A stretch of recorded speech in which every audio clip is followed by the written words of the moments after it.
we begin with the busy holiday season and trying to find a balance between the excitement of spending time with loved ones. The preparation for spending time with loved ones can be a tangle, as we all know. The road to relaxation is not only crowded with packed malls, high expectations, and not enough hours in the day.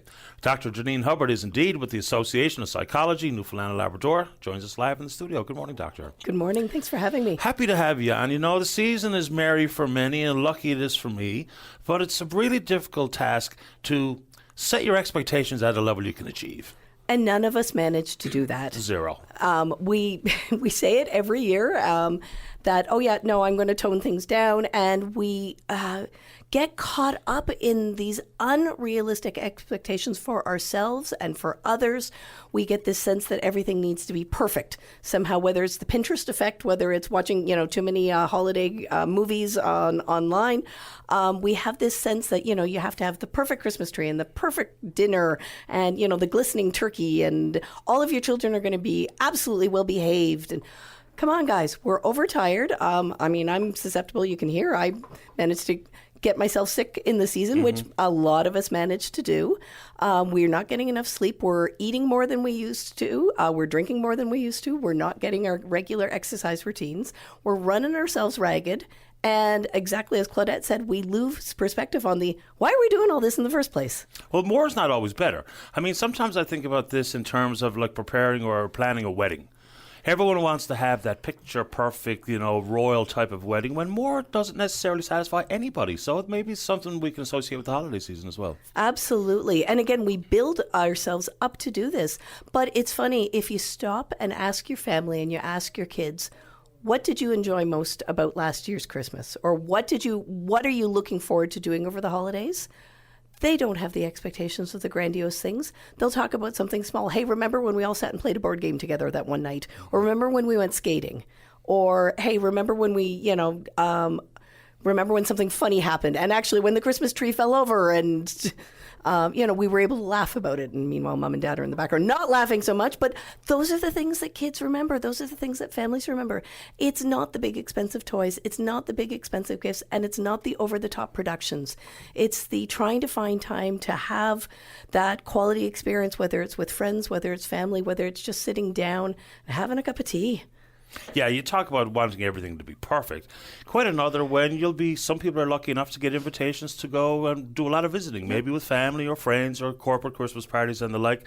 Once you say yes to everything, you feel like you've got to go to everything. And you need to check your expectations. I'm a big fan of just being realistic. And I think we're getting better about being open with things and telling people, you know what, there's just so much on my plate right now. I would really love for you and I to go and have a meal together in January, once things calm down. I would love for us to spend some time when I know I can give you that quality time. There's no reason why everything has to stop as of January 1st. Listen, we have a long, dreary winter ahead of us. Spread out some of these activities. So we're talking about scheduling now, but of course when it comes to your emotions, not everyone is going to be in a position where they're going to have the joyous Christmas, and we know that to be true. What should you do if you expect that someone in your social circles or in your family is exactly in that state of mind?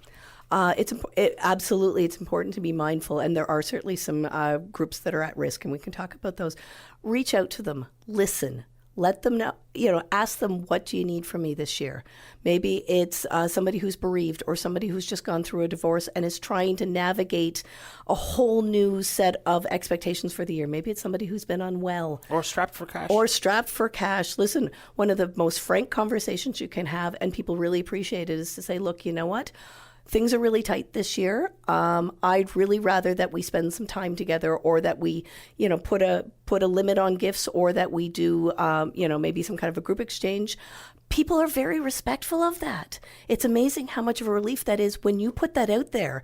Everybody else in the circle goes, oh, I've been thinking the same thing, but I've been afraid to say anything, because we tie so much emotional value into the finding the perfect present. And that puts such unrealistic pressure and unrealistic financial strain on a lot of people. And most people don't want to be at it anyway. No. They just don't. They want to come up with ways and means to save some money and remove some stress. So final message to folks out there, whether it be for their scheduling, they may be find it difficult this time of year for the variety of reasons that you explained. What do you want them to do? What do you want people to hear this morning? What I want people to hear is be mindful. We've got some major at-risk groups. Again, anybody with mental health concerns, anyone who's experiencing eating disorders or addictions. This is a high trigger time. Remember that you can always call the mental health crisis line, which is locally 737-6868 or 1-888-737-4668, or if you contact apnl.ca, there's all kinds of information on the website about how to access services both on an emergency basis and a longer term basis if you feel that's a concern. Set the stage for a manageable Christmas, and hopefully yours is merry and bright, but remember, not everyone's is going to be that way. Always good to see you, Dr. Hubbard. Thank you so much. Thanks for bringing in the shortbread. Always. My fave.